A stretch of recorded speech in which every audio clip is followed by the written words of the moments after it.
So how do you create a brand that truly represents who you are and the products you sell, as well as building a business that you can scale online? That is what this podcast will help you do. My name is Henry Kaminsky Jr., and welcome to the Brand Doctor Podcast. Let me just make this statement loud and clear. Jersey's here, Jersey's here. What is going on, everybody? I am so excited for another Brand Doctor Podcast episode live stream. Today, I have a phenomenal guest. This guy is no spring chicken when it comes to building a brand around himself, which led into other opportunities, which has made him a super successful entrepreneur. Without further ado, I want to introduce my man, Chris Gronkowski, to the show. What is going on, dude? What's up, Henry? Thanks for having me on. Dude, I love your energy, man. It's that Gronkowski charisma, man. Yeah, man. Work hard, play hard. All day, every day, man. Grind it out. Let's do it. I love it, dude. Well, for those folks, there may be a large part of my audience that does not know the Gronkowski family. So let's get them up to speed real quick and let them know, like, how you got started. I mean, you played in the NFL for 4 freaking years. I mean, so I kind of want to hear the backstory before we get into the good stuff. Yeah, for sure, man. So I'm the middle of the 5 brothers. Most people know Rob, Hall of Fame, tight end, a lot of broken records, and he's now back with the Tampa Bay Buccaneers. So I'm pumped for this year. But 5 boys out of Buffalo, New York. Out of all 5 went on to play professional sports. 4 of them in the NFL. The oldest brother in the MLB. And man, I was the short one. I was the smallest, and I was the guy that everyone counted out. So I was kind of that underdog, and that was always my mentality. But man, we were raised by amazing parents that taught us we had to earn everything we had, man. It wasn't, here's your free car, or, hey, if you want to go to college, we'll pay for it. It was, hey, you want that car? Great. Go get a job. Here's a paper route when you're 12 years old. Go start umpiring. At 12 years old. Hey, my dad started a business. He grinded for 6 years, working 2 jobs to start it up. And, hey, go work for your dad at 15, deliver treadmills. So, we learned hard work at a young age. We also learned how to respect the dollar and how to earn everything that you have. So my parents did a great job of raising all 5 of us. And I think that really attributed to us going on and being successful. Man, so that discipline, because that reminds me a lot like how my father raised me. How did that play out in your entrepreneur life? Like, how has that made you a better entrepreneur? Man, it's all the same. It definitely all converts right over into being an entrepreneur. I mean, the long days, the hard work, it's the same as an NFL schedule. I mean, you're up super early, you're working 12 hours, especially when you start the business. I mean, it's an 80-hour work week. For me, I think college really taught me a lot too, how to really manage my time and multitask. College is tough as a student athlete. It's study hall in the morning, to workouts, right to class, right back to workouts or practice, right to mandatory dinner, and then start studying for school the next day. And then on top of that, you got to party too, man, and have a good time. So all the stuff from time management perspective in college was huge as a student athlete. And then man, the biggest thing, and I think that also helps really build your brand is your team. Teamwork is huge, and it's something that I actually didn't do a great job of. As an athlete, I was super competitive. As a business owner, having your own business and it being your baby, it's hard to let go of certain things. It's hard to let go of certain responsibilities. And I fell into that trap. I was so competitive. I thought I could do everything. I was working 80 hours a week. And it came to a point where, you start to plateau until you find a way to bring in a good team around you, build a good culture, and teach them, and give them that responsibility and let them run with it. And you find out really quick that, those things that you thought you were great at, when someone has more time to focus on them, they become better than you at it. And everyone, starts winning championships, and that team goes on to just do great things. Oh man, I love it, dude. I was having a conversation with my mindset coach right before this call, and I was telling her about something, and she says, Henry, I think it's time you fire yourself from that position. Yeah, exactly, man. It's hard to do. Very hard to do. But you know what? when she put it to me that way, I was like, you know what? I think you're right, because I have the perfect person to put in place. Right. Yeah. So important to understand as you build and scale your business is business is a team sport, and you're never going to do this on your own. So awesome point. So let's get into sort of the crux of today's conversation. Like I mentioned offline, I feel like your family overall has done one hell of a job creating brands around individuals. And a lot of the folks that listen to this podcast, they may be coaches, consultants, service providers of any sort, that want to scale their expertise and build a brand around them, because we both know what differentiates you is you from everybody else that does what you do. So I would love to know, like, through the DNA of Chris Gronkowski, like, how important is it to build a personal brand, and take that to the next level once you get some momentum behind you? Yeah, man. It's important for business, to really be out there. And I think that when you see someone that owns a business and you see them working hard and they're actually doing what the business represents, that's a big game changer. Like my dad, he sold fitness equipment for over 30 years now. He's the second largest distributor in the US. He's been in shape his whole life. When you walk into a gym or someone who sells fitness equipment and they're not in shape, it's kind of like, hey, why am I buying it then if you're not even using it yourself? So I think that's huge. So that online brand, your personal brand, I think if you do it the right way, it helps a lot with business. It really gets you in front of people. People trust you when they know you, when they know what you're doing, when they see you doing it, when they see you working hard, they also want to work hard as well. So that's huge, man. And for anyone who's trying to build their own personal brand, really what I tell them is, provide value with what you're good at. It doesn't matter what it is. There's going to be others that find value in it as well. So, I really dug down and said, what am I good at? What can I provide value with? And for me, a lot of it was health and nutrition. I was an athlete my whole life. A lot of it was even injury prevention. A lot of it was just workouts and diet. And a lot of that came from, the workouts from, multiple strength coaches throughout my career. And then the diet really was just stuff that I've learned on my own since my NFL career ended, and really how to take care of myself. So I dug down and I just said, hey, what can I help other people with? What can I bring value to them with? And that's what I started posting.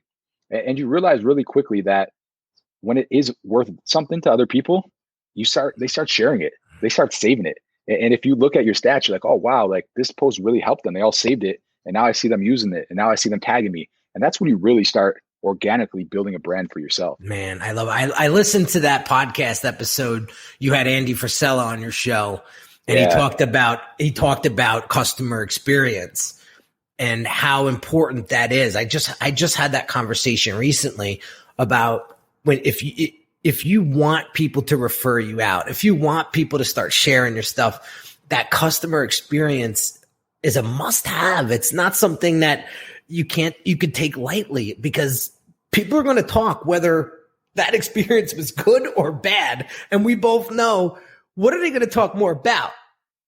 The bad all day, man. The bad all day.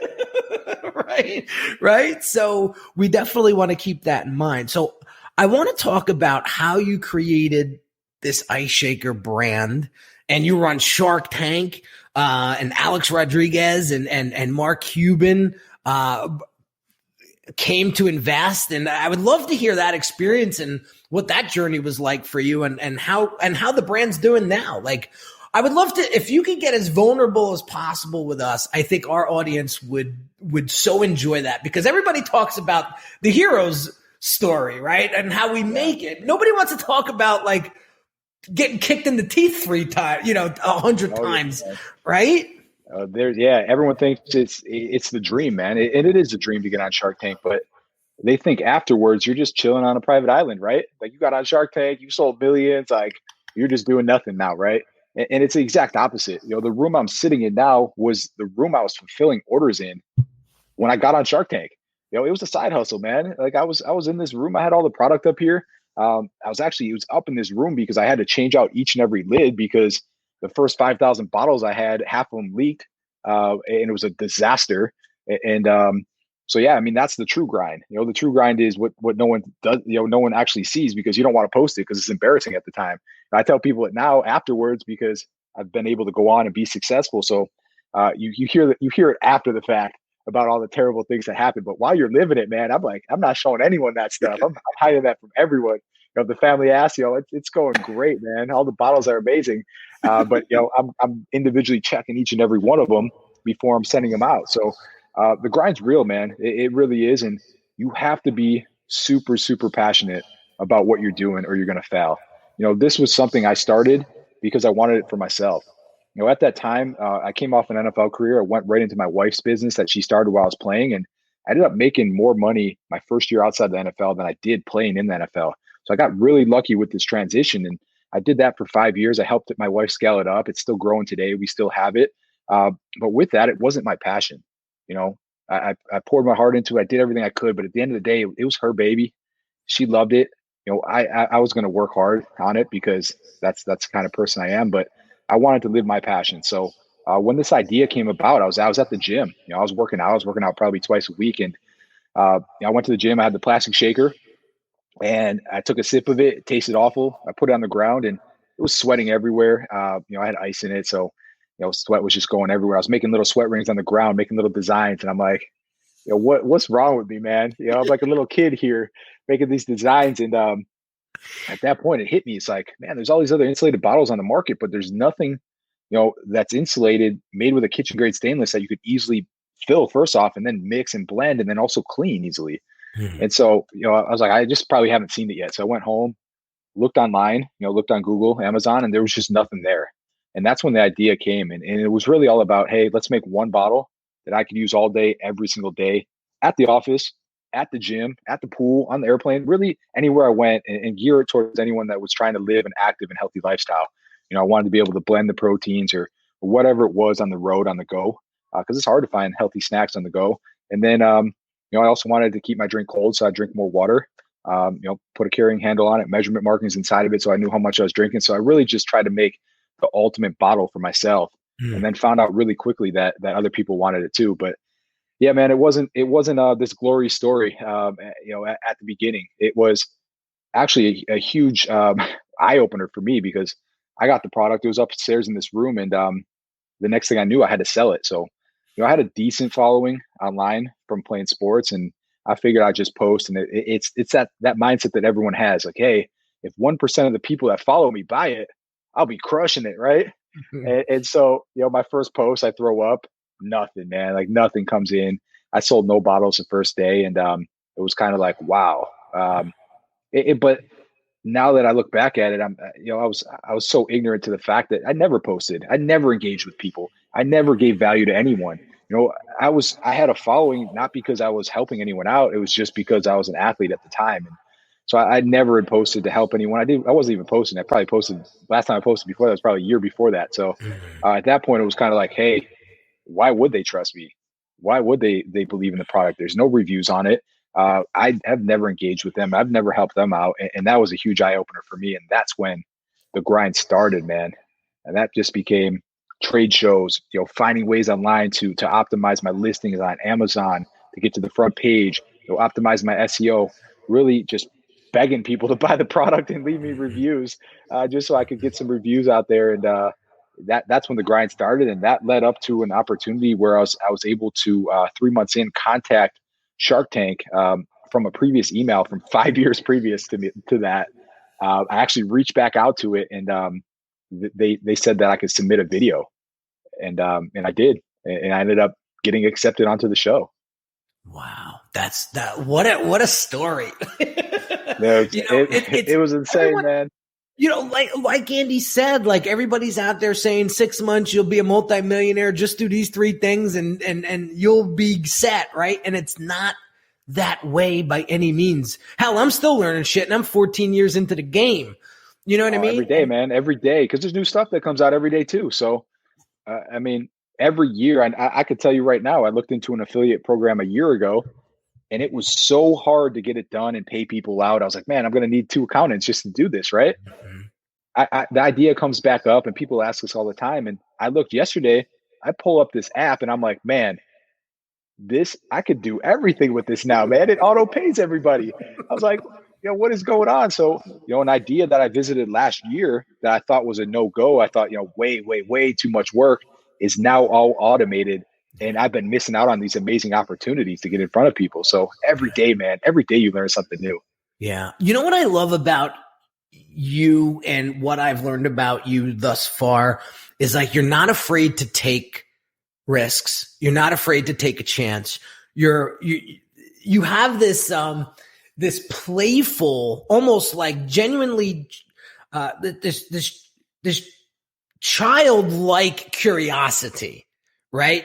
That I believe is one of the key facets to your success. Is you're going to go in, you're going to try it. If it doesn't work or it sucks, like you're like, oh, well, what else? And you go in and you just keep hammering away. And there's a lot to be said about that, because there's a lot of folks out there that will try it once or twice, get kicked in the face and be like, I'm done.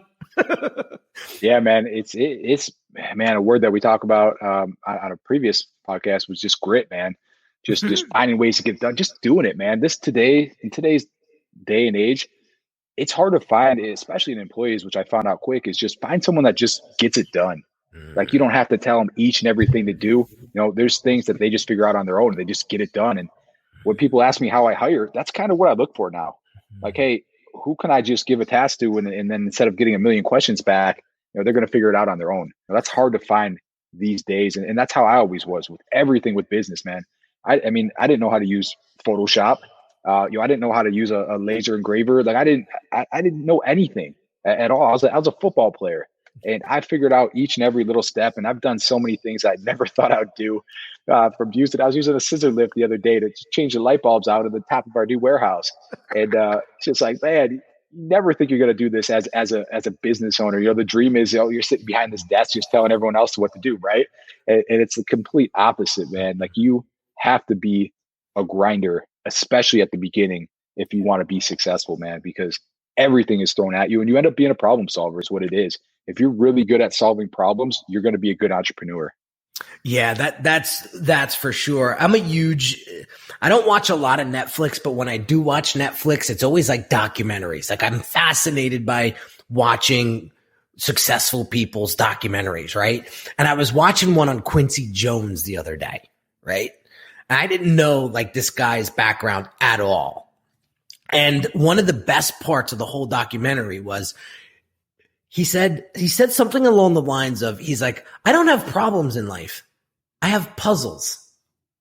Yeah. And I just have to solve the puzzle, and then I'll find another puzzle to solve. And man, that mentality got him to where he's at now. Like, he's such a fascinating guy, 87 years old, God bless him. And he's still out there like grinding. So let me ask you this, Chris. What would you say your biggest aha moment in building your brand? Like, what was the one thing that you were like, damn, if I only would have known that when I started? Man, it really comes back down to, I know you mentioned Andy Fischella and them a CEO project earlier, I think maybe before we started, but with that, it was really one of his ideas, man. It was hearing him constantly over and over just saying, stop selling and just bring value, lead with value every single time, and you'll end up selling more. And, you don't really realize that at first, especially when you start, all you want to do is try to sell your product. Really the game plan for 2020, at the beginning of the year, when we sat down with the full team, we said, hey, let's focus on actually providing something of value to our people, to our customers, to everybody for free, for nothing. Our whole entire strategy on social should be to bring value. If that's through motivation on Monday, a workout on Wednesday, a fan Friday on a Friday, that's what we got to do. Why are people following us? Let's give them some reason to. Let's give them something to share. Let's give them something to build up their day. And that was really the whole aha moment for us. It was, let's lead with value first. And we started to, and it was incredible because it then led right into this COVID situation, right? Where, we were prepared for it. We already was providing value in different ways. And when it hit, we're like, hey, let's just keep it going even faster now. Let's provide online workouts. Let's provide meal plans. all this for free. So we started using all this content that we were already building anyways, and it kind of just all hit at the right time. So at that point, the first couple of weeks sucked for everyone, I'm sure, when COVID hit. But right after that, it just, we saw this massive spike. And I think when you provide value, especially in tough times, people really appreciate that. And it all came back to us afterwards. So we continue to do that with free ebooks. If you buy a bottle from us, I sat down and I had so many questions about what I eat, my diet, workouts, all that I literally wrote down everything for weeks straight. And it sucked, man. Like I wrote down everything from what time I woke up to what I ate, how much it weighed. Weighing your food sucks, man. Like, It's that's a lot of work. tedious. And then I had to go and I had to look up all the calories and I broke it down to all the macros as well. So, the fats, the proteins, the carbs in every single meal. And I wrote this all out and I wrote out all my workouts and I made videos of each and every workout as well. And I put this all into an ebook and I said, hey, I'm going to just give it away free to anyone who buys a product from us because, even if they can't use it, maybe if it's a older person that's obviously not going to be at the gym crushing weights, they probably know someone that does, that can use it. So maybe it's their kid or their grandkid or their friend or whoever it is. So I figured let's just try it and send it out. And we had a great response to it. And I get people all the time that it's actually months later that they'll email me and be like, thanks so much, man. Here's my before and after pics. And I'm like, what do you mean? And then he's like, yeah, I didn't tell anyone, but I've been crushing your workouts for 3 months. And here's the proof. And I'm like, wow, man. So, once you get those, it just makes you go even harder too, man. And that's why I love it. So Right. lead with value and you get value back. And when people save my workouts or they do my workouts or they tag me, what it does for me and what people don't realize is that it just drives me, man. Because if you're doing my workout and you're posting it and I don't feel like working out today, I'm going to be like, oh man, I got to work out today now because I got to keep it up, man. I got to keep up with the image that I started and I got to keep this rolling and I got to, it motivates me too. So it's kind of this relationship both ways that most people don't even realize that, they think they're getting stuff for free from me. I mean, they're giving me a ton of value back as well. Yeah, let me ask you this, because there's a lot of people, I get this question a lot, and I would love to get your perspective on it.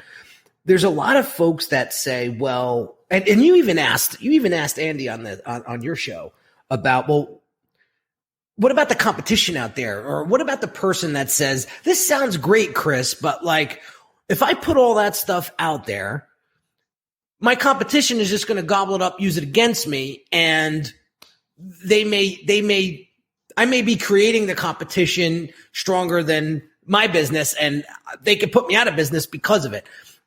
What do you say to that mindset? Man, yeah. I mean, that's how I thought at first too. And as a young, aggressive, person myself and super competitive, I thought I could do that as well, man. Like when I saw a business having success, I'm like, oh, I could easily do that. What you don't realize is that you can have the same blueprints, man, but someone could come copy my bottle today. I'm 4 years ahead of you. And as long as I continue to work hard and I continue to innovate and I continue to find ways to get better in each and every day, you're never going to catch me. There's no way. And, for all the free content that you put out, man, almost no one follows through on it. Very, very few people do. And I think that's why Andy had respect for me because, his free content, when it's free, man, people don't respect it, for the most part. If they paid $1,000 for it, I bet you they'd do it. But because it's free, they usually don't follow through on it. So, when you do give this information through, and I've heard Andy talk about it too. I mean, very, very small percentage of people actually use the information and follow through on it. Everyone still respects you for it, but very few people actually go through on it. So, and then at that point, it goes back to, man, competition's healthy. If someone creates a great idea, all it's really doing is it's bringing more awareness to the entire, really category at that point. So, if someone else did come out with a bottle, they got to pay for advertising. They got to get in front of people. They got to educate them about the product and the features of it. And all it's going to do is going to bring more awareness to the category overall. So, man, you see it all the time. You see a Lowe's and a Home Depot across the street from each other and say, how can they survive? Now, competition is healthy. And if you're competitive and you keep working hard, you keep doing it right, no one's going to catch you anyways. So that's how I look at it. A lot of people look at it and, they get all mad about it and someone's copying them. It's almost a compliment, at the end of the day.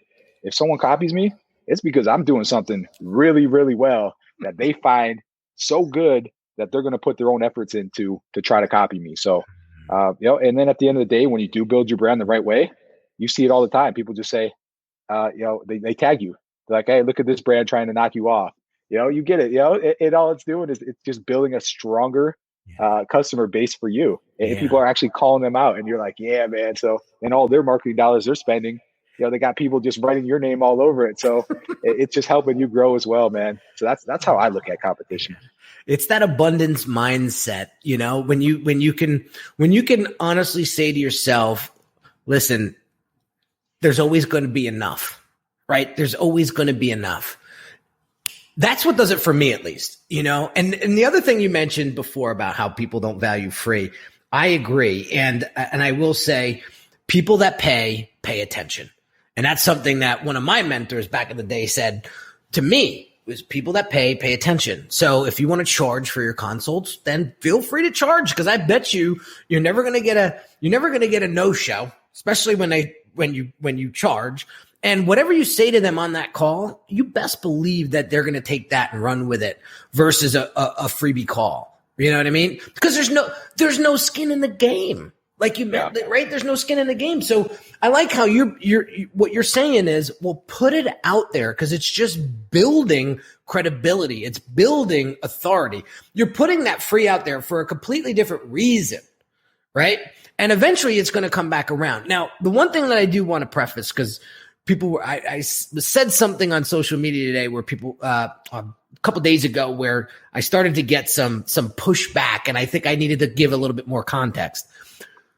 I said something along the lines of like, basically treat people the way you want to be treated and it'll always come back around, right? And then I was getting pushback like, well, don't just treat people nice because you want to be treated nice, right? Do it out of, genuity, right? Mm-hmm. Do it from a genuine, right? And so that's one of the things that I just want to point out here is don't just do it because you expect it back. Do it because you really want to help people. And I think it comes out because I studied your Instagram and I'm like, you can tell Chris does this shit because he is so passionate about it. It's written all over his face. Like it's written, right? It's written all over your face. It's written in like the way you speak and how you show up. Like there's no doubt in my mind that's why your brands have been so successful is because people see you just wanting to help. It's just authentic, man. Authentic works. And it's kind of what people ask about my brother, is that really him? And it is. And that is why he is so popular. Because he never changed, man. In college, he would tell us that he's going to be the craziest player in the NFL. And he was trying to get a beer sponsored by Bud Light. And, it all happened, man. And even the money thing, it didn't change him. He got paid millions as a 20-year-old. A 20-year-old, man, you're 20 years old, you got millions in the bank. And for most people, it would be, go buy a car, do all this. He was still bringing home meals from the complex, the leftovers from dinner that day to, to eat the next day or eat over the weekend or whatever it was, because, man, that's how we were raised, man. Just goes back to the value in a dollar and, getting through college with $50 a month, right? You learn to adapt, man. You learn to appreciate things. And that's how it's always been. But yeah, being authentic, man. If you can show your true self and your true passions, people are going to eventually, they're going to come and they're going to appreciate it. And they're going to appreciate the value that you're driving to them. So yeah, I mean, if it's fake and it's something that you don't actually believe in, eventually people are going to read it and eventually you're going to stop too, because you're not going to see the results. You're not going to get the following. And then you don't actually truly like what you're doing. So you just stop. And so you just see a lot of people get a little bit of traction and then you never see them again. Yeah. Yeah. And that those guys or gals were in it for one reason. And it shows, like it shows in their efforts. It shows in how they show up. And I truly believe that when you're really passionate about helping people, I think everything else prospers. So I think you guys are just a walking example of that. And I had to have you on the show because more people need to hear this. Like I can preach from the mountaintops, until I'm purple, but until I have folks like you come on the show, and me say like, look, I told you so. Look at the other people that are crushing it, right? So all Right. that and just it's a constant grind, man.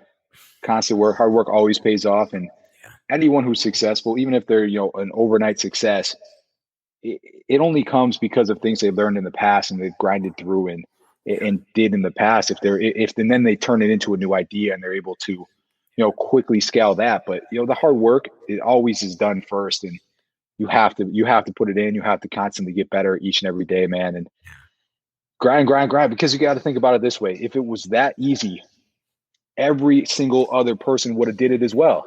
Mm-hmm. And then it wouldn't be worth anything. Right. So it's not valuable unless it's hard to do. Right. So just put that work in, figure out what you love, what you're passionate about, and figure out how to bring that value to people, and you're gonna be successful no matter what you do, man. I've seen some of the craziest ideas where I'm like, how does this work, man? How do you possibly sell this or make money off something like this? And it works because the person is just that passionate about it, and they found others just like them that appreciate what they're doing. Yeah. Dude, I got one more question and we'll wrap up because we got a tight schedule. Let me ask you this. Chris wakes up in the morning and he's just not feeling it. Yeah. Right? We all have those moments, right? Yeah, hell yeah, man. What gets Chris up and out and just everything that you just said in that mode again? Man, usually it's a workout is what it is. And then even like you said, though, man, there's times where you wake up and you're like, I do not want to work out today. And man, really, it's just starting. It's just, one foot in front of the other kind of mindset at that point. I've went into workouts where I'm like, why am I even here? And halfway through it, I am going so hard, man. And it's one of the best workouts of my life. And I'm like, wow, I'm so glad that I got that done, because if I didn't, the rest of my day would have sucked. I would have got nothing done.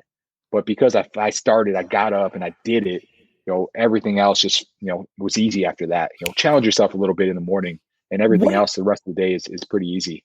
What do you say to yourself? Is there something that you say? Is it something that you do? Like for me, it's like, what kind of example are you going to set for your son if you play it lazy today? Like, that's what I say to myself, and that's what just gets my ass going again. So is it something like that, or are you just like? There's so, man. I mean, when you have 4 brothers, that's also kind of always been a motivating mindset as well. Always, we were always trying to one up each other in everything that we did. So that was kind of the mindset always throughout life, man. Like, hey, if you're going to bench 315 today, I'm going to bench 320. That was just kind of how it was with everything. If you're going to eat this much food, well, I'm going to eat one more, piece than you ate. And that's always the mentality growing up. So to me, that's always there. I just every day I wake up, I'm like, hey, I'm going to get in there because I got to live up to the family brand as well. I got to work hard. I got to look good. It's all about health and fitness. I'm going to get in there. I'm going to grind. I'm going to do it the right way. But man, I think we're just so, me personally, I'm just so conditioned to it as well. When you play a sport that's so, physically intensive, you get used to the grind. And when you don't have it anymore, man, it's kind of depressing. So I got to fight it each and every day. I got to push myself every day. And it's not just physical, it's also mental as well. That's a lot of people just don't get that. They don't really understand it. But, when you push your body to those extremes, it changes your mindset a lot as well. Like I said before, when you go through something that hard in the morning to start your day, the rest of the day is pretty damn easy, man. Like I could talk to anyone. They could yell at me. It doesn't matter. But, if I don't get that workout in, I'm just on edge all day, and just little things can trigger me. So I've always woke up the day, if I didn't feel like doing something, sometimes I will go and work first, or like get a couple of things maybe that are bugging me off my plate first, and then I'll go back. Because by that point, an hour or two into the day, I start to get agitated, and I'm like, all right, now I got to go get that workout in. And it's not even something that has to be intense, man. Like, it could even be just like get out and walk, take some time for yourself, think a little bit, throw a podcast on and really just get into your own mindset. You have to give yourself some personal space at some point in the day, especially when you got 3 kids and it's COVID. God bless man. you. I got one, and I think it's tough. Oh, it is. God bless you and your wife. One is tough, and 3 under the age of 3 is a lot. And my wife and I both run our own businesses as well. So it's been a lot of time management, man. Like I said before about what I learned in college, time management to the max. Yeah. And she had to run out of the house today and put out some fires. So I'm actually really lucky right now. The 2 kids are still sleeping. Dude, so for everybody out there that's making excuses, if Chris and his wife can do it with 3 kids under the age of 3, running 2 businesses, there's no excuse. There's no excuse. I got to make a post like that, man. Because I mean, the common excuses. It's I don't have enough time. It's like, well, 2 businesses, 3 kids under the age of 3. I'm still able to find a way to work out. And sometimes, man, the workouts are while my kids are getting a bath. I'm sitting in there just cranking out push-ups and sit-ups, and I'm just getting it done, man. The other excuses are, I don't know what to do, which is just a lie, because you could go and get free content all day from my page alone. Another one is like, it's too expensive, right? Healthy food's too expensive. Man, I could make meals cheaper than any meal you could buy anywhere else all day long, and it's going to be healthy. So it's crazy to hear, but man, yeah, the biggest one is I don't have time. And when people say that, it just drives me crazy. Yeah. And you can only help the people that want to be helped, right? And that's when I get those types of responses, I don't even pay attention. I'm like, okay, have a nice day. I'll talk to you soon. I'm not going to spend another second. It's the folks that reach out and they're like, Henry, I know that you can help me. I just need the guidance. Like, it's a completely different attitude, right? It's a completely different person overall. And those are the folks that you greet with open arms, and it's a completely different experience and a completely different result, not only for you, but for them.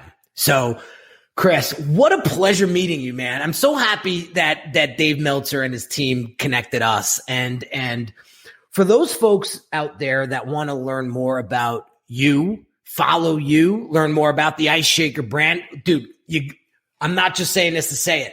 You have to check out this product. It is fascinating. It is fascinating. Yeah. Talk about a guy who practices what he preaches, right? Where can we send my audience? Because there's I just looked at the analytics today, 89,000 plus downloads a month. Nice, man. That's some good work right there. Right? We're going into our 4th year. It's 4 years in June. It was 4 years in June. So first of all, I want to thank everybody for watching and continuing to support the show. But second, you got a lot of listeners, my friend. So tell them where they can find you. Man, that's good stuff, man. That's the grind right there, man. Because 4 years it's a lot, man. Making podcasts, and I know myself, I've been doing it for about a year now, and it's a lot of work, man. It really is, and it also doesn't pay off right away. So definitely props to you for continuing it and seeing the long term on it, because it is a long term proposition, man. That's for sure. But yeah, check me out. I do have my own podcast. It's called Gronked Up. We're gonna have the brand doctor on there as well, so that'll be dropping soon. But iceshaker.com, and then follow me at Chris Gronkowski, Instagram, Twitter, TikTok, everywhere pretty much. And man, the newest channel. So we just launched a YouTube channel as well with all 5 brothers, youtube.com/the Gronks. And it's man, just some fun stuff, some interesting stuff. And it's just been a cool way for all 5 brothers to get back together. It was really planned before Rob decided to come back for the season, but during the season we always get together, and then once he retired, it was kind of a way for us to all get back together again. But now he's playing again, so we're gonna have to hit up some games and get some behind the scenes at the games on the channel as well. So check that out. It's going to be awesome. Guys, you have to check out that YouTube channel. It's so cool. There was just like a Q&A, like who's who in the garage, right? I watched that episode and I was cracking up. Like the brother dynamic is so beautiful. I'm an only child, so I didn't really experience that, but I had 16 cousins that were like brothers and sisters, right? Growing up, on my mother's side, my grandmother's Spanish from Spain, and my mother's father is Italian. So like that side of the family is huge. So I had the opportunity of having all those cousins. So I kind of can relate, but having that dynamic and having those brothers around obviously, it's definitely a push. And I love watching you guys together. It's really, really cool. So guys, go check out Chris right now and go follow him. Go check out iShare.com. Get one. Especially because once those gyms open up again, guys, you're gonna need something. Hey man, they work great around the pool too, man. They're the little cocktail shaker as well. I didn't even think of that. I love it. Very versatile in right. So, guys, have an amazing day. I hope you guys got some value out of today's conversation. Again, Chris, thanks again for coming on the show, bro.